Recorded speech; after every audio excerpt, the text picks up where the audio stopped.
We're talking about Phenomena from 1985.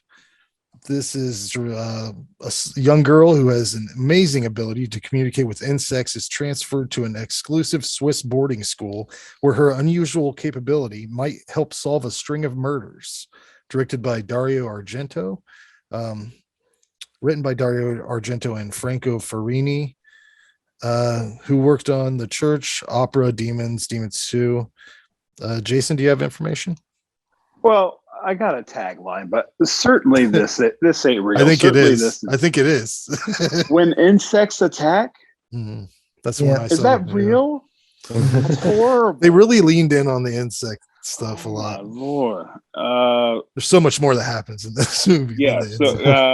on Blu-ray through Snaps, it's 2017, and this is coming to 4K Hey. March 8th. Yep, joint I release do with not Arrow. own this movie, so Mm, I think I'll be picking it up. me too.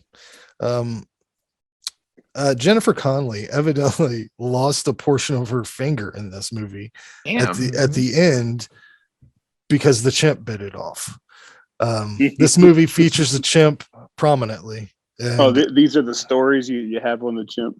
that's the one. That's the one I have. You know you got Mm. it. It evidently, Okay. I think I read that it got loose at one point and they couldn't find it for a while.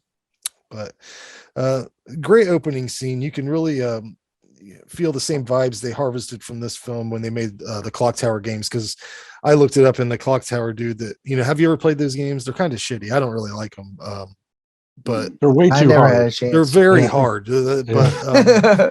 But yeah, it's based. He was influenced. The character looks just like Jennifer Connelly. Donald Pleasant's presence is always a pleasure. Huh? How's that for alliteration? And it's a pleasure I treasure.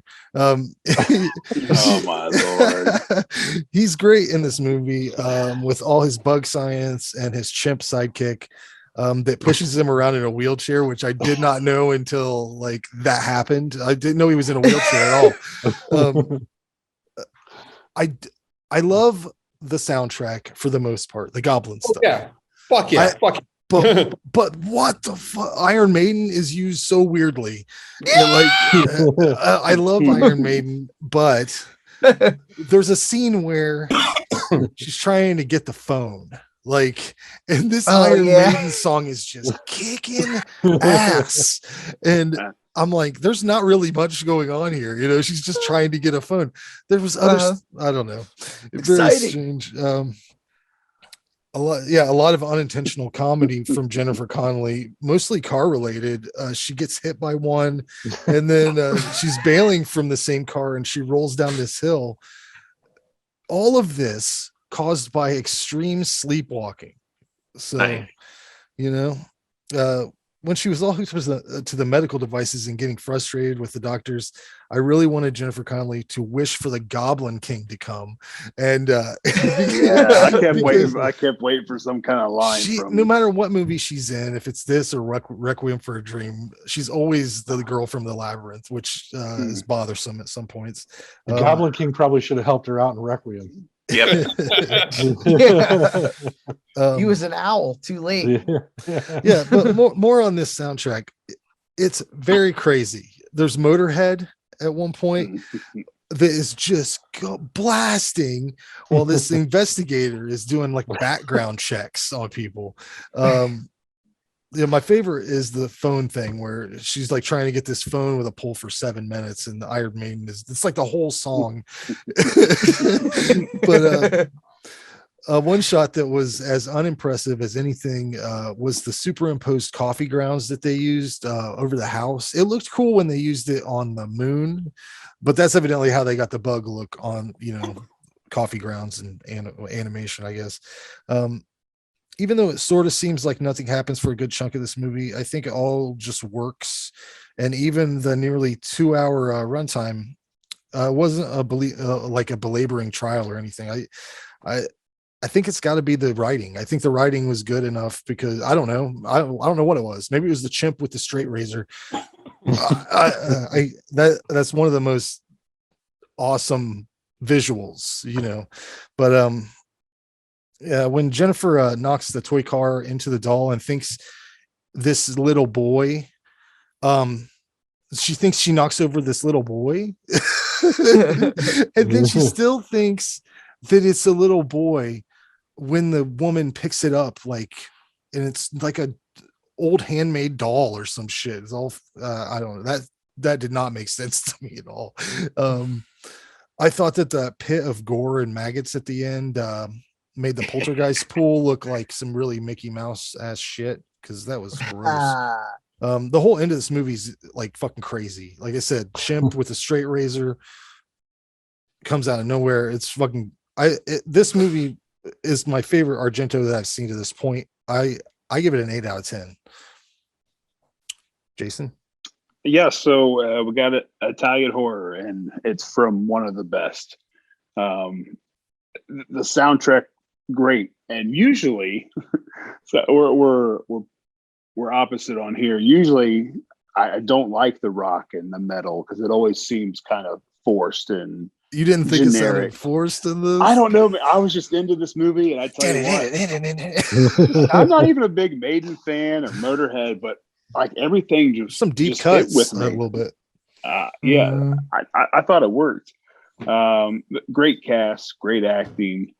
The story's okay.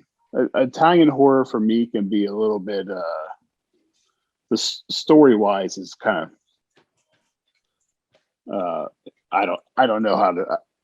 Very loosely put together, like the connections are really Fulci. Like Fulci's another good example. Like it's not about the story. It's about style. It's about the music. It's about. None of the magic usually makes very much sense. Like whatever the thing that's happening is this, supernatural thing doesn't make sense. Like that's what I find. They're stylish. They're cinematic. The maggots. This movie's a creepy, crawly movie for sure. I can't believe that's the real tagline though, but it kind of makes sense, I guess. But yeah, this final act is one of the best that I've seen from any movie.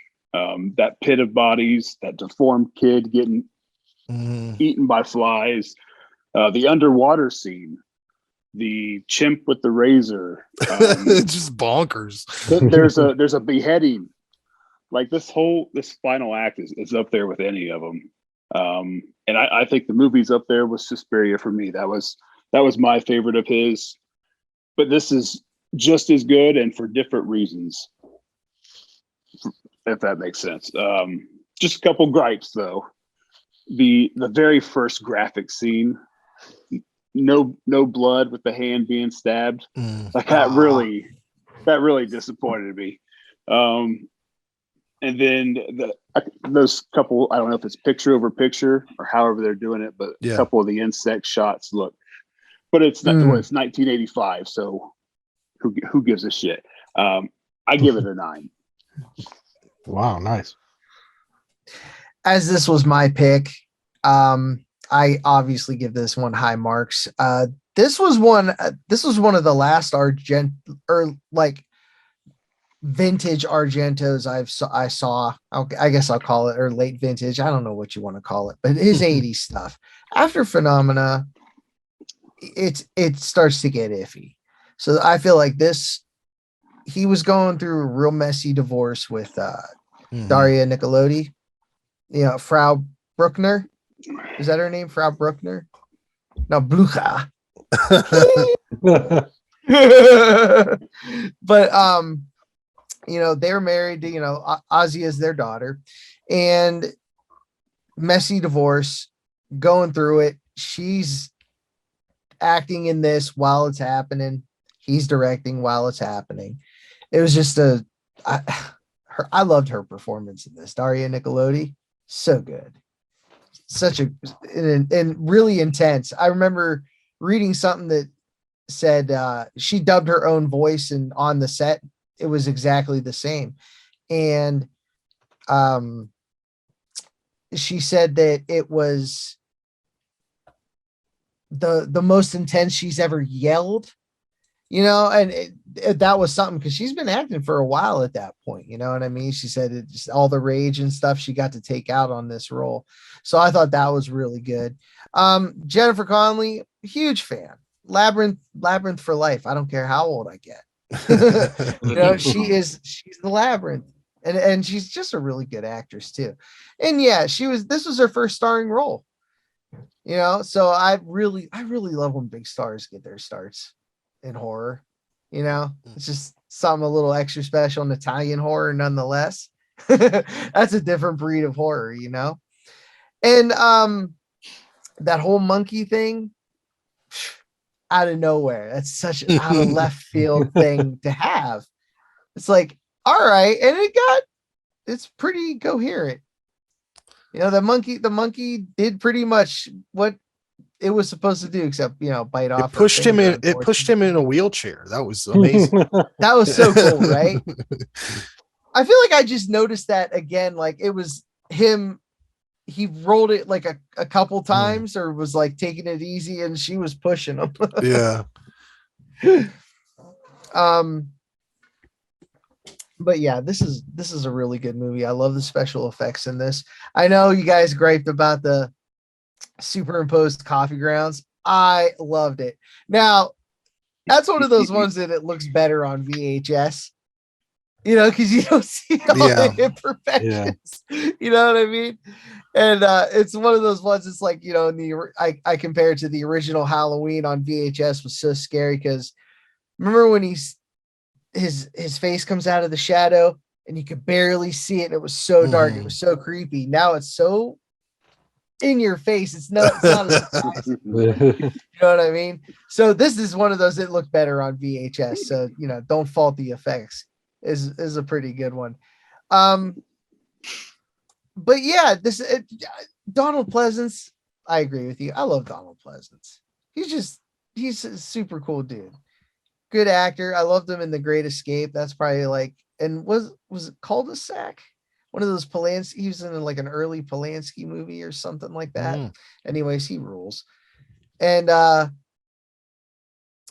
think that tagline, is that the only tagline there was? That's all I saw. Okay. I didn't look too deep into it. I feel like that's what they did for what the Creepers cut, the severely edited cut. Yeah. Where the awesome art of half her face being eaten away by the bugs. Yeah. That's what they tried to make it about, was bug attacks. That was how they reached the American market. That's why it was just a hatchet job. Americans love bugs. Is that the thing? No, it was just like, freaky powers, fire starter and shit. Kids with powers was out. You know what I'm saying? Like that was kind of in vogue. So the American market was just like, hey, okay, let's bug powers. Go X-Men. Looks like I picked the wrong week to quit amphetamines. There you go. Another thing I really love about this is the macro photography. I can't remember. I want to say it was the effects guy that did that, but I know I'm wrong. It might be Luigi Cosi. I can't remember. Anyways, someone was responsible. That was like one of the first films to use this like particular lens or something, to get that close onto an insect. It was gross as hell, but so cool all the same. But this is my personal favorite Argento. I love this is my favorite score of his, of Goblin. I listen to this thing when I cut the grass, man. I love this fucking soundtrack. I got my iPod. Yeah, that's right. I still rock my iPod with the corded shit. Just like, all right, cool. Let's do this. Cut the grass to the soundtrack. It's so good. This is a 10 for me. This is my favorite Argento. This beats out Suspiria for me. I feel like it's in its full cut. So cool. Such a great film. 2 thumbs up. Way up. I'm up then. Yeah. You guys know I haven't watched a whole lot of Italian horror over the years. That from other previous episodes. So I didn't have a whole lot to compare this to, but I have to say, I loved this. I thought I was going to hate it. I'm going to be honest with you. I watched the trailer. It looked awful. A convert. Yeah. There's so many things, like Jason was saying, there's so many things about this to like that it's ridiculous. Like let's first off, let's get the one thing out of the way that I didn't like. There are two, when you guys touched on this, two opposing plots that get tied up at the end, but they don't really mesh as well. But I gave that a pass because I didn't care. By the end of this thing, I was having such a blast. I didn't give a shit. There were monkeys with fucking straight razors, like you said, bugs eating people's faces off, a mutant kid. I mean, there was so much shit going on in this thing. I couldn't believe it. The soundtrack alone is worth the watch. I'm going to buy this on Blu-ray myself, and I rarely buy Blu-rays anymore. But I got to tell you, the one thing that I figured somebody would touch on this already, cinematography on this thing is insanely beautiful. But there was a shot at the beginning, at least on the one I watched. Again, I don't know however many versions there are of this, but I watched it on Shudder. And there's a girl running at the beginning, away from this assailant we don't see. She gets down to that cavern and she's like pushed through that glass window. You guys, are we all on the same page? Yeah. Hello, I'm foreign. It was amazing. That glass breaking and like coming down her face as she's falling back was some like crazy trickery I hadn't seen in a movie in a while. I mean, it was really cool looking. Like I said, let alone the bug part for me didn't really work until towards the end, and you're just like, oh, well, that's cool. Okay. The all the parts with Donald Pleasant explaining, that bug stuff was really cool and intricate. I couldn't figure out how they were going to rectify it until the end. But my favorite part, I have to say, I'll try not to run on, but was when the monkey escapes after Donald Pleasant dies, and it's running through the woods and goes into that trash can. It's like, yeah. Oh, yeah. Why was it in there? Yeah, well, I don't know, and I don't care. It had this amazing soundtrack. That monkey, I knew it was coming back for vengeance. And the other problem I had too was, and I never get this in these Italian horror films. Sure, they shoot it for the Italian audience.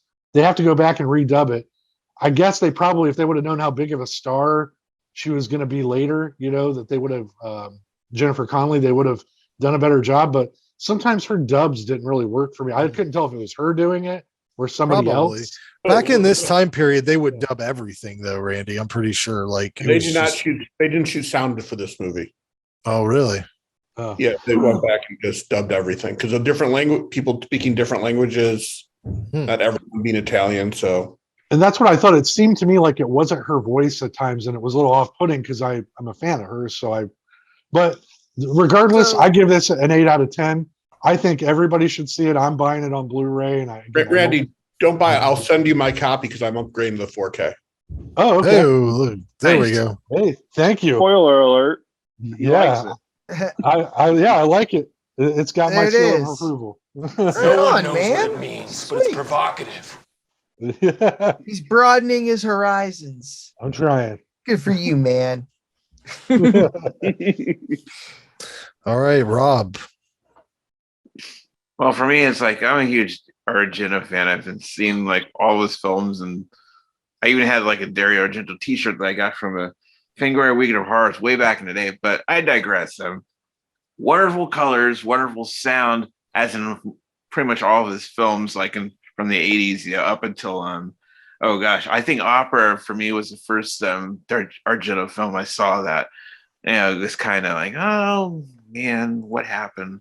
But yeah, there's other people out there that really, really dig it. So it's like, I probably have to agree to disagree with a lot of horror fans. But anyways, my favorite scene, of course, was the ending with the mutant kid, getting eaten with the maggots and the flies and all that. Because I remember Dario Argento talking about it in Dario Argento's World of Horror, how they actually took the time to actually breed in all those gross ass maggots and everything like that for the scene.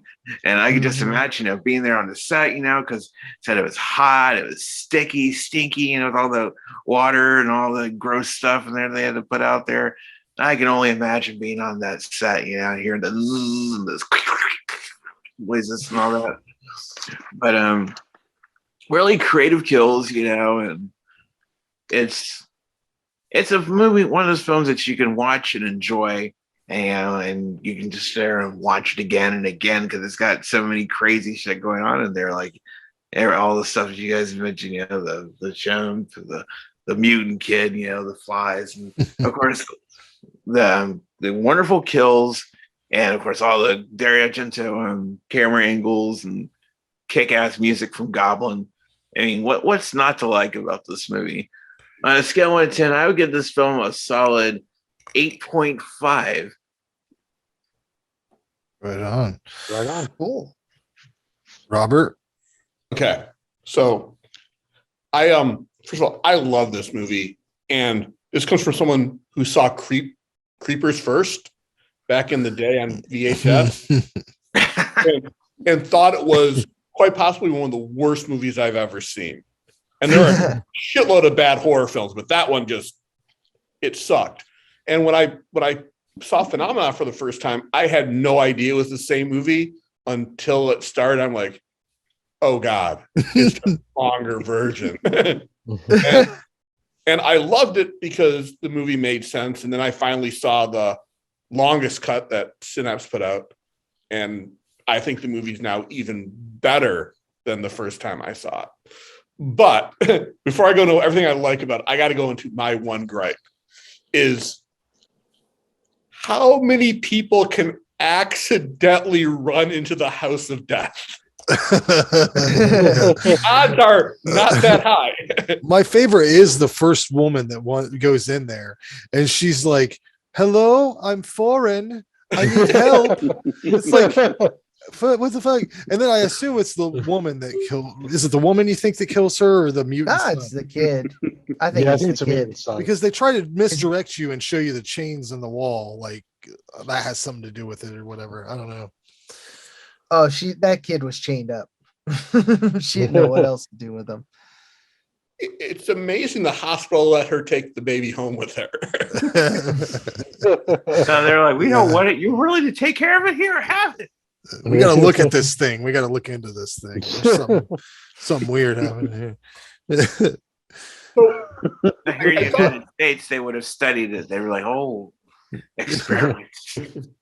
I think out of all of Argento's films of this era, which is his only good era, this is second to Suspiria, but I also liken this movie as a spiritual sequel to Suspiria because it has so many similar themes that run through both.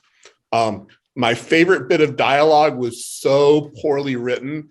It was when she meets her roommate and she's talking about her poster, and then she goes, basically, are you and him lovers? And she's like, no, that's my dad. Yeah. Maybe I was wrong about the He was an adult. But what would you give this as a rating, Robert? I would give this a 10 out of 10. Also, I'm betting Donald Pleasance in his rider to this movie, he said, I have to be in a wheelchair and I need a monkey. I hope so. Good Lord. And but I'm gonna say, after I watched this, I had to watch another Donald Pleasance movie, so I watched American Rickshaw. I have never seen that. Anybody? Uh-uh. I have to can't. now. Donald Pleasance plays an evil preacher. Okay, I'm in. Nice. Ooh. Really see that. And he pulls a rickshaw. No, the main character does, And and it's a weird crime / horror movie. I'll check it out. Sounds I'm awesome. down for that.